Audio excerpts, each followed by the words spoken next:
Today I am going to discuss the social reforms organized by British in India, like Sati Abolition, Female Infanticide Abolition Act, Human Sacrifice Abolition Act, and Caste Disabilities Removal Act, Religious Disabilities Removal Act, Widow Remarriage Act, Child Marriages Abolition Act, so Slavery Abolition Act, so many social reforms introduced by British in India. So British looted the wealth from India. This is one side of the coin. From another side, British blessed Indian society with so many gifts. The greatest among this is social reformation or rebirth or renaissance in India. So British started cleansing the Indian society, removing all evil customs and blindfold practices, blind faith from India. So this gave a birth for the Indian Renaissance subsequently. So these all reforms made the great intellectual personalities like Raja Ram Mohan Roy, Dayanand Saraswati. So these English reforms made Indian society free from the clutches of the ancient meaningless customs, ceremonies, inequalities and all. So could you kindly have a look on the blindfold practices existed in the Indian society till the advent of British or Europeans. So the way that Sati and so many blindfold practices were under practice till the advent of British, and British contribution to the Indian society, reforming and remaking, giving rebirth the Indian society, making a modern Indian society, making a civilized society. So this is very important thing. The way that the British brought uncivilized Indian society into civilized Indian society, and this is called the conversion of uncivilized culture into civilized culture. So this is so many times this is proved, and many times British had given the statement that they made uncivilized culture into civilized culture, and they started few civilized activities in India, removing and reforming Indian society, removing blindfold practices, cleansing Indian society, making a very clean and civilized system of a society in a constructive manner. So this is very, very important topic for all competitive exams. Okay, so British mark on cleansing the Indian society. See here, Sati, female infanticide, human sacrifice, caste disabilities, religious disabilities, slavery system, child marriages, no widow remarriages. So these all are evil customs in Indian society. But these all evil customs revolve around the women section of the Indian society, and women was the major victim of these evil customs. Okay, and now what was the legacy of British in the sphere of the Renaissance, socio-religious reform movement? The legacy of British is very, very important. So let us discuss. Around 1802, during the period of Lord Wellesley, Female Infanticide Abolition Act was brought. 1802లో Lord Wellesley కాలంలో స్త్రీ శిశు హత్య నిషేధ చట్టాన్ని తీసుకురావడం జరిగింది. స్త్రీ శిశువుల్ని అంటే శిశువు ఆడ శిశువు అయితే ఆడ శిశువు జన్మించిన వెంటనే గొంతును నులిపేయడం, చంపేయడం. ఈ విధంగా మగ శిశువు మాత్రమే ఆస్తిగా భావించే రోజులవి, ఆడ శిశువును ఒక శాపంగా భావించే రోజులవి. వీటికి మన వైదిక సంస్కారాలు, వేద విద్య ప్రలోభ పెట్టిన అంశాలు కూడా దారితీశాయి. ముఖ్యంగా ఐతరేయ బ్రాహ్మణంలో ఒక స్త్రీ శిశువు ఒక ఇంట్లో జన్మించడం అనేది ఆ ఇంటికి శాపంగా, అదే ఇంట్లో మగ శిశువు జన్మించడం అనేది వరంగా, దానికి కానుకగా ఆ కుటుంబానికి అది ఒక వరంగా వరించినట్లు ఐతరేయ బ్రాహ్మణం తెలియజేస్తుంది. అంటే ఈ లింగ వివక్షత అనేది ఈ రోజుది కాదు, ఇది కొన్ని వందల సంవత్సరాల ముందు ప్రారంభమైంది. వేదకాలంలో వీటికి పునాదులు పడ్డాయి. So the Vedic practices paved a path for the establishment of these blindfold practices and evil customs and social inequalities and gender discrimination. లింగ వివక్షతకు ఆనవాళ్ళు అక్కడ పడుతున్నాయి. ఐతరేయ బ్రాహ్మణం స్పష్టంగా చెప్తోంది, మగ శిశువు కుటుంబంలో జన్మించడం వరం అంట, అదే కుటుంబంలో స్త్రీ శిశువు ఆడ శిశువు జన్మిస్తే అది శాపం అంట. So the birth of a baby girl is a curse while the birth of a baby boy is the boon and a gift. Curse అంట, గిఫ్ట్ అంట. సో ఈ విధంగా ఆడ మగ అనే తేడాను ఈ వేద విద్యను, వేద సంస్కారాలు ప్రలోభ పెట్టి వాటిని పెంచి ఒక మహావృక్షంలా మార్చాయి. అదేవిధంగా శుభగడియ, దుర్ముహూర్తం, రాహుకాలం, యమగండం, ఇలాంటి కాలాలను మంచి గడియ, చెడు గడియ అనే రెండు కోణాల్లో ఒక కాలాన్ని విభజించడం అనేది ఇది కూడా వేదకాలం నుంచి ప్రారంభమవుతోంది. వేదాంగాల్లో జ్యోతిష శాస్త్రంలో రాసులు, తిథులు, నక్షత్రాలు, ఫలాలు వాటిని ఆధారంగా చేసుకొని రాసుల్ని ఫలానా వ్యక్తి ఫలానా రాశికి చెందినవాడు, రైట్, ఈ ముహూర్తంలో ఏదైనా కార్యం పూనుకుంటే అది అపజయం పాలవుతుంది, అరాచకం సృష్టించబడుతుంది, అంతమవుతుంది. ఇలాంటి కొన్ని భావనల్ని వేద క్రతువులు, వేద శాస్త్రాలు అందిస్తున్నాయి. జ్యోతిష శాస్త్రం ఒక ఇంట్లో ఒక గర్భిణీ స్త్రీ శిశువును జన్మనించే ఆ సమయంలో ఆ వేదాంతి అక్కడున్న ఒక పండితుడు ఈ సమయంలో శిశువుని జన్మనివ్వడానికి అవకాశమే లేదు, ఇది దుర్ముహూర్తం, యమగండం, ఈ క్షణంలో పుట్టే ఆ బిడ్డ ఈ సమాజానికి వినాశకారి అవుతాడు అంటూ ప్రలోభ పెడుతున్నాయి.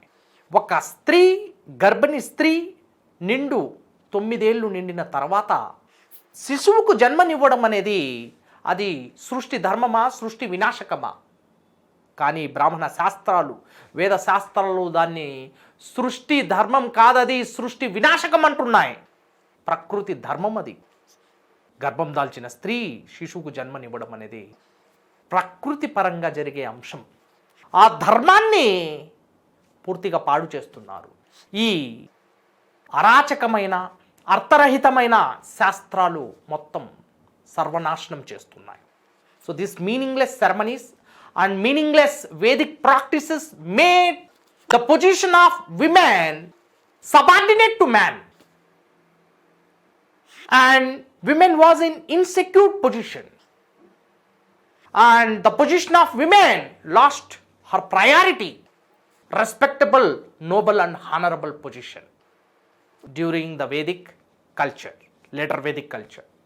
Okay, anyhow, coming to the modern days, in the modern phase of Indian history, what was the legacy of British making a modern, clean and a civilized Indian society?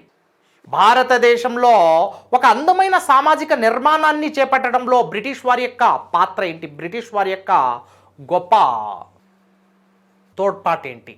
Let us discuss the contribution of British. In the year 1802, during the period of Lord Wellesley, female infanticide is very big crime and offense. So female infanticide abolition act was brought by Lord Wellesley, and hereafter female infanticide is considered as a very big crime and should not perform this kind of activities. Both genders, male and female, are same. There should be no kind of discrimination and these two genders are same. So in order to remove these inequalities, female infanticide was completely banned by Lord Wellesley. Legally, he enacted Female Infanticide Act in the year 1802. That was the great contribution and legacy. Next, in the year 1829, this is also very, very important event taken place during the period of Lord William Bentinck. So 1829లో సతీ పార్థాను నిషేధిస్తూ Lord William Bentinck తన యొక్క 17వ regulation ద్వారా సతీ నిషేధ చట్టాన్ని తీసుకురావడం జరిగింది. అంటే చట్టపరంగా ఒక బతికి ఉన్న వ్యక్తిని చితికి బలి చేయడం అనేది అది ఒక దురాచారంగా భావించి రాజా రామమోహన్ రాయ్ యొక్క ప్రోద్బలం మేరకు సతీ నిషేధ చట్టాన్ని తీసుకురావడం జరిగింది. See, the first modern man of India and pioneer of Indian Renaissance and father of Indian Renaissance, father of socio-religious reform movements, Raja Ram Mohan Roy had a bitter experience in his life, and his sister-in-law was assassinated in the lines of Sati, and she was a victim of Sati. Soon after the death of her husband, she was committed Sati. She was performed Sati, but the pathetic and miserable conditions of those times were created huge illusions in the minds of Raja Ram Mohan Roy, and he strongly decided to change his system of life, and he discarded Janjam. Janjam, a sacred thread at the Brahmins community. So he was a Bengali Brahmin. He discarded, gave up the sacred thread, and finally started fighting against Sati, a blindfold practice. So due to the constant pressure of Raja Ram Mohan Roy, British decided to enact an act that is Sati Abolition in the year 1829.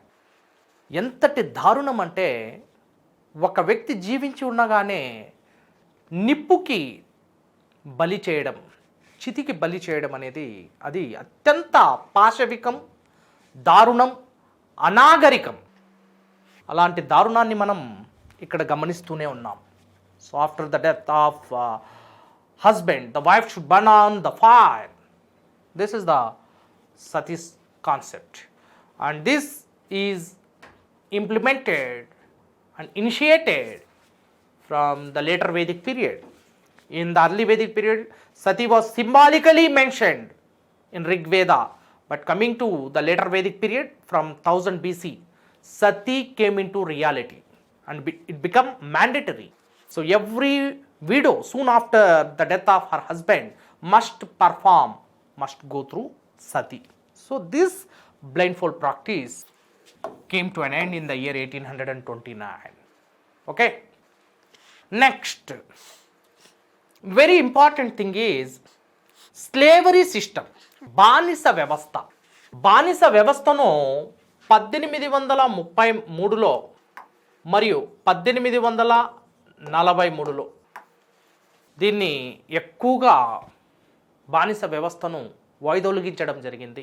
బానిస వ్యవస్థను తొలగిస్తూ చట్టబద్ధమైన కట్టుదిట్టమైన చర్యలను తీసుకోవడం జరిగింది. During the period of Lord William Bentinck, the slavery abolition act was brought, and later during the period of Lord Hardinge in 1843, during the period of Lord Ellenborough, the slavery was completely abolished from the Indian society. బానిస వ్యవస్థ అనేది ఉండకూడదు, బాంచన్ని కాల్మొక్తా నువ్వు చెప్పింది చేస్తా అనే వెట్టి చాకిరి ధోరణి అనేది ఉండకూడదు. One should obtain the result of his service, of his work. ఒకడు చేసిన పనికి ఫలాలు అనేది పొందాలి. అతడి యొక్క అది ప్రాథమిక హక్కు అవుతుంది, అతడి యొక్క ప్రాథమిక హక్కు. సో శ్రమటోడ్చి కష్టించి శ్రమించి ఫలాలు స్వీకరించకపోతే అది వెట్టి. ఆ వెట్టి చాకిరిని నిషేధిస్తూ చట్టబద్ధమైన చర్యలను తీసుకోవడం జరిగింది 1833లో. Next, human sacrifices. This is also one of the important legacy of British in India. So British abolished human sacrifice in India. And there was a custom and a system and a tradition under Khond tribe of Odisha. ఒడిస్సాలో ఉన్న ఖోండ్ జాతి ప్రజలు ప్రతి సంవత్సరం ప్రతి ఏటా కొండ దేవతకు బలిచ్చేవారు, నరబలులు ఇచ్చేవారు. So Khond is a tribe located in Odisha, and every year there was a sacrifice, human sacrifice for the hill goddess. For that purpose, they had a beautiful arrangement. They did not abduct or kidnap any other tribe or tribesman or any other person. They had the beautiful arrangement. They only strongly decided to sacrifice their life for the sake of the hill goddess. So, around in 1830s and 1840s, there was a huge spread of plague. Plague is a disease, a pandemic. So, like COVID-19. So, plague was spread throughout Deccan part of India, and even the eastern part of India. Odisha was also one of the victim of this plague, and the people, the tribesmen of Khond in Odisha, they thought that this is the curse of the hill goddess. This is not a disease. So they don't know about the plague actually, and they thought that this is a curse, and the anger of the hill goddess finally came in the form of a disease, and the people are dying of this disease due to the curse of the hill goddess. And finally, they themselves declared that they are going to sacrifice their lives for the sake of the hill goddess, and hence the hill goddess will be remove the curse and bless the Khond tribe. This is the view. And finally, they had a beautiful arrangement. Accordingly, they started sacrificing their lives before the hill goddess. And finally, Britishers brought this, and the news came to the British. Immediately, British took few steps to abolish this blindfold, uncivilized culture of Khond, and they had given a great blow, death blow on this evil custom, blind system. And immediately there is no rational thinking, and there is no scientific inquiry, but the people are dying of before the hill goddess. And finally, British declared that this is not the curse of hill gods, but this is a disease. British declared, but Khonds are unable to understand and the words of the British. There were huge rivalry between British and the Khond tribe. British started suppressing the activities of human sacrifices, but Khond tribe started retaliation against the British. So this is our culture, and this is our system, and this is our custom. We believe in hill goddess. We can do this. We can perform this. So this practice should be continued, the Khond tribe said. But British did not tolerate, and immediately there was a strong rivalry. In this, the Khond tribes were suppressed, depressed, oppressed completely. Thus, the human sacrifice completely came to an end. The chapter of this human sacrifice is removed permanently by the British in the year 1856. Legally, an act enacted by the British, and that is Human Sacrifice Abolition Act in the year 1846 by Lord Hardinge I. Lord Hardinge I, the credit of making an act against the human sacrifice goes to Lord Hardinge I, the Governor General at the time of this practice. Okay, so this is about human sacrifice abolition act. అంటే నరబలుల నిషేధ చట్టం 1846లో lord హార్డిన్స్ తీసుకొస్తున్నాడు. కారణం ఏంటంటే కోండ్ అనే ఒక tribe ఈ ఒడిస్సాలో నెలకొని ఉంది. ఒడిస్సా అరణ్య ప్రాంతాల్లో, కొండ ప్రాంతాల్లో నివసిస్తుంది. 1830-40 దశకాల్లో ప్లేగ్ వ్యాధి విస్తరించి చివరికి ఎంతోమంది తమ యొక్క ప్రాణాలని కోల్పోతున్నారు. దీనిని వారు కొండదేవత ఆగ్రహంగా భావిస్తున్నారు, కొండదేవత యొక్క శాపంగా భావిస్తున్నారు. చివరికి వారు తమంతట తామే కొండదేవతకు ప్రతి ఏటా బలులు ఇవ్వాలంటూ నిర్ణయించుకొని కొండదేవత ముందు తామే తమ యొక్క ప్రాణాలని కోల్పోతున్నారు. దీన్ని గ్రహించిన బ్రిటిష్ వారు ఈ పాశవిక చర్యపై కొరడా జుల్పించారు. చివరికి ఇది కోండ్ అనే గిరిజన జాతికి మరియు బ్రిటిష్ వారికి ఒక యుద్ధంగా మారింది. చివరికి దీని పర్యావసనం ఈ నరబలుల నిషేధాన్ని తీసుకొస్తూ చట్టపరంగా లార్డ్ హార్డిన్స్ ఒక గొప్ప పరిణామాన్ని, ప్రక్షాళనను తీసుకొచ్చాడు.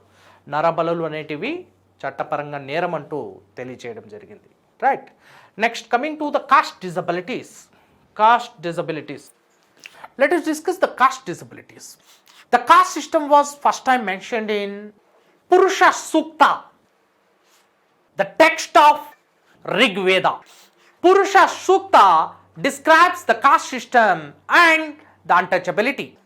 Caste system described that there should be the social division.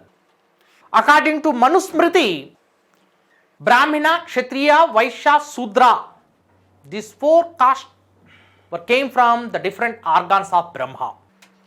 Lokamnam Vivruddhanam, Brahmana, Kshatriya, Vaishya, Sudranam, Brahma, Mukha, Bahu, Ura and Padata Chanivartayet. Loka Kalyanam Koraku బ్రహ్మ యొక్క వివిధ అంగాల నుండి బ్రాహ్మణ, క్షత్రియ, వైశ్య, శూద్ర అనే చతుర్వర్ణాలు ఆవిర్భవించాయి. ఇవే చతుర్కులాలుగా అవతరించాయి అంటూ మనుస్మృతి తెలియజేస్తుంది. మరి ఇటువంటి ఈ కుల వ్యవస్థ అనేది మానవ పుట్టుకను ప్రశ్నార్థకం చేసింది, కొంతమందిని నీచంగా చూసింది, అస్పృశ్యత అంటరానితనాన్ని ప్రోత్సహించింది. ఆ విధంగా untouchability started in India during the later Vedic period. So Purusha Sukta is associated with the 10th mandala of Rig Veda, but this is not during the Rig Vedic period. Later the text was added during the later Vedic period, the post Vedic period. So this Purusha Sukta describes untouchability and caste system and social inequalities, where the Brahma or priestly class enjoyed the privileges. Priestly class are enjoyed each and every good deed and every phase. They enjoyed the good system of life, where the Sudras, the oppressed, depressed and suppressed section of the society are denied from this. They did not receive this kind of privileges. And finally, though they are economically strong, they did not achieve the equal social status as Brahmins and Kshatriyas. And this came onto light, and they started questioning the domination of upper classes, upper caste, and finally, this made the social inequality in India. And these social inequalities were legally made very big offense, and caste disabilities shall be avoided. For that purpose, Caste Disabilities Removal Act was brought by Lord Dalhousie in the year 1850. 1850లో కుల వివక్ష నిర్మూలన చట్టాన్ని తీసుకొస్తున్నాడు. చట్టపరంగా కుల వ్యవస్థ అనేది ఉండకూడదు, దాన్ని కూకటి వేళ్లతో అంతమొందించాలి, పెకలించాలి అంటూ డల్హౌసీ కాస్ట్ డిజబిలిటీస్ రిమూవల్ యాక్ట్ని 1850లో తీసుకురావడం జరిగింది. అప్పటి వరకు కుల వ్యవస్థ అనేది ఒక కుల గజ్జిగా విస్తరించి ఇది దేశం మొత్తం పాకింది, ఒక అంటుజాడ్యంలా పాకింది. ఈ అంటరానితనాన్ని, అస్పృశ్యతను బ్రిటిష్ వారు సహించలేదు. సో అందుకే బ్రిటిష్ వారికి ఒక ఉపాయం కూడా తోచింది. అదేంటంటే తమ యొక్క క్రైస్తవ మతాన్ని అభివృద్ధి చేసుకునేందుకు భారతదేశంలో ఉన్న సామాజిక విభజన అనేది వారికి, భారతదేశంలో ఉన్న కుల వ్యవస్థ, కుల అసమానత్వం అనేది వారికి ఒక వరంలా దొరికింది. So the Christianity strengthened and promoted and propagated in a wide scale because there was a social inequality in India. So Sudras and the people from lower strata, they were not given the equal status as upper classes, Brahmins and Kshatriyans. And finally, these Sudras and untouchables were attracted by the preachings of Bible and the preachings of Christianity, the doctrines of Christianity, the precepts of Jesus, the one who sacrificed his life for the sake of the human beings. So ఈ విధంగా క్రైస్తవ ప్రబోధాలకు, క్రైస్తవ మతం యొక్క బోధనలకు ఆకర్షించబడ్డారు. That was the main reason for converting into Christianity, the huge scale of conversions from Dalit, Indian Hindu Dalit into Christianity. So దీన్ని ఆపేందుకే శుద్ధి ఉద్యమాన్ని తీసుకొచ్చాడు ఎవరు? ఆర్య సమాజ స్థాపకుడైన Dayananda Saraswati. Shuddhi movement reconverted into Hinduism.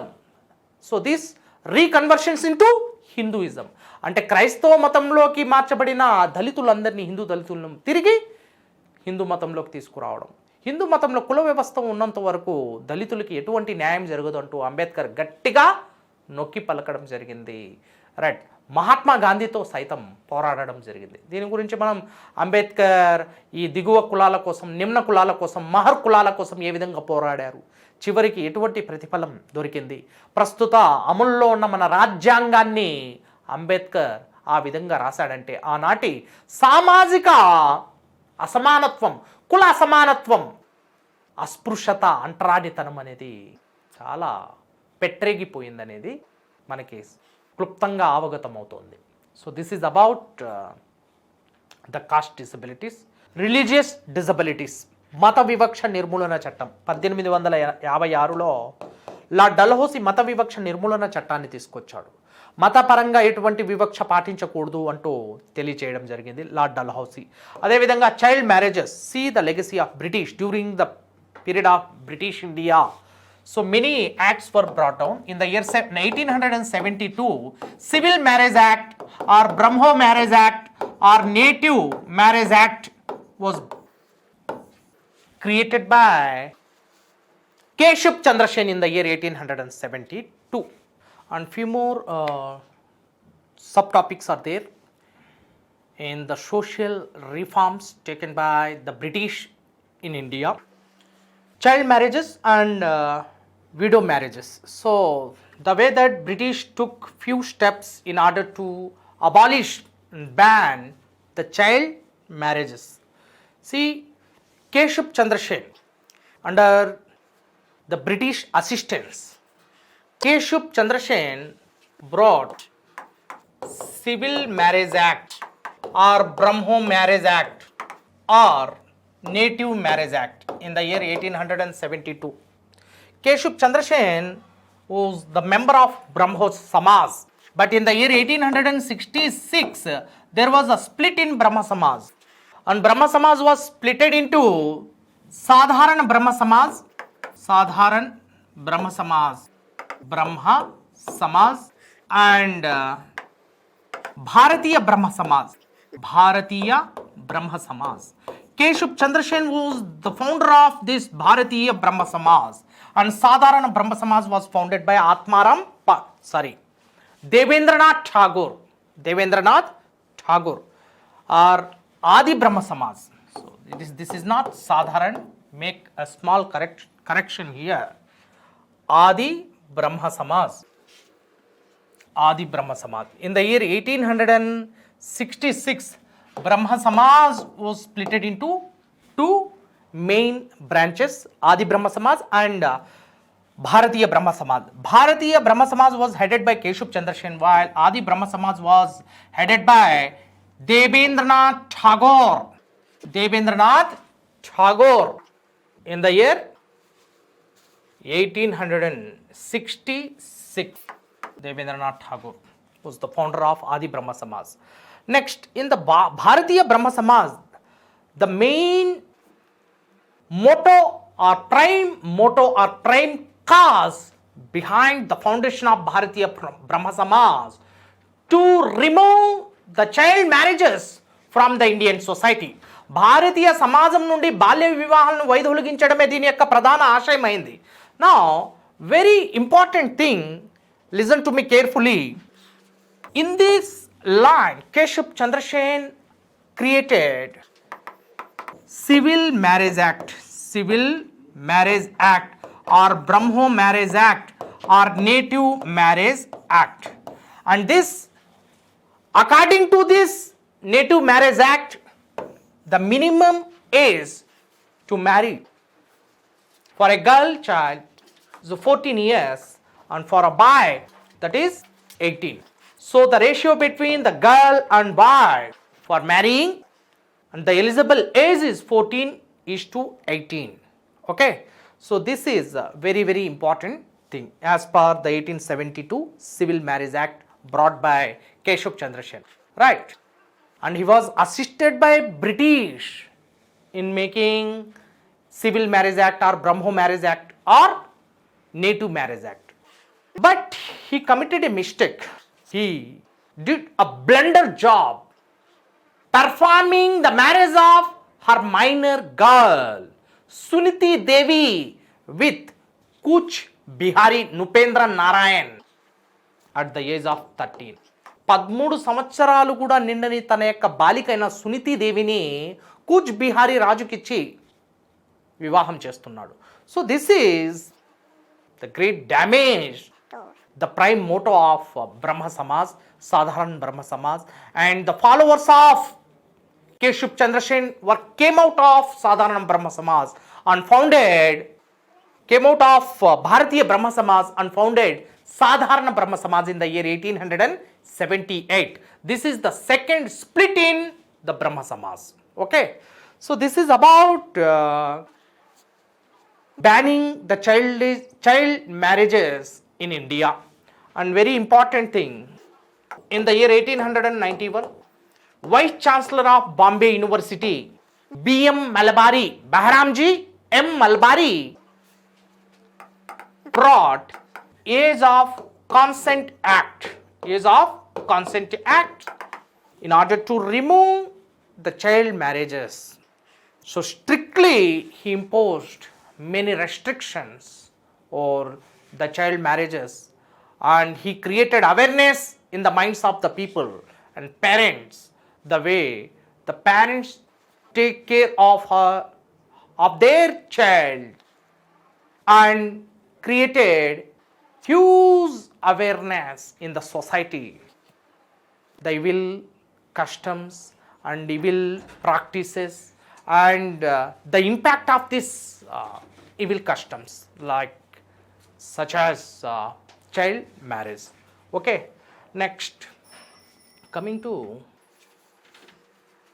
widow marriages, no widow marriage. So according to the Vedic practices, widow marriages are strictly prohibited. వితంతు పునర్వివాహాలు అనేటివి వేద శాస్త్రాల ప్రకారం అసమ్మతం, అనుమతించబడలేదు. In early Vedic period there was a concept called niyoga, in English levirate. What is it? Levirate, which means a widow can marry but she should childless. Okay, she should not have children, that is the condition, and she should marry the brother of died one. మరణించిన తన యొక్క భర్త సోదరుని మాత్రమే వివాహం చేసుకోవాలి. రెండవ షరతు ఏంటంటే ఆమెకు సంతానం ఉండరాదు. So this two are the conditions called niyoga. This niyoga system was under practice during the early Vedic period. Coming to the later Vedic period, these liberal policies were destroyed and no longer existed. But coming to later Vedic period, widows did not provide any privileges. The privacy, freedom and liberty of widows is no longer existed. Finally, widows lost their livelihood. Widows lost their priority and respectable position during the later Vedic period. And finally, they are under restrictions. They should not marry and they should not wandering in the society. They should stay in a corner of a house and they were completely isolated. So this kind of social evil revolved around the widows. The privacy and freedom were taken away. And what happened? Widows are not eligible to perform a remarriage again. Those times, widows were hopeless and helpless. And they were under constant threat and pressure by the Vedic practices till the advent of Europeans. In the year 1856, soon after Raja Ram Mohan Roy, and the great credit goes to Ishwara Chandra Vidyasagar in order to bring the women section and widows under a perfect platform. So these reforms are very, very important in order making the Indian society rebirth and towards renaissance. Okay. ఈ విధంగా సాంస్కృతిక పునరుజ్జీవనం వైపుకి భారతదేశ సమాజాన్ని పరుగులు పెట్టించడం జరిగింది. In the same manner in Andhra Pradesh, Kandukuri Veeresalingam, one of the famous personality who gave complete freedom to the widows and performed more than 50 marriages. The credit of strengthening the rights of widows goes to Kandukuri Veerasilingam and popularly came to be known as Ishwara Chandra Vidyasagar of South India. దక్షిణ భారత ఈశ్వర చంద్ర విద్యాసాగర్ అంటూ కందుకూరి వీరేశలింగం గొప్ప పాత్రను పోషించాడు, గొప్ప ఖ్యాతిని గడించాడు. So ఇలాంటి అంశాలను మనం ఎక్కువ దృష్టి సారించాల్సిన అవసరం ఉంటుంది. So this all things came under light and this all things were given more importance and prominence because of the British.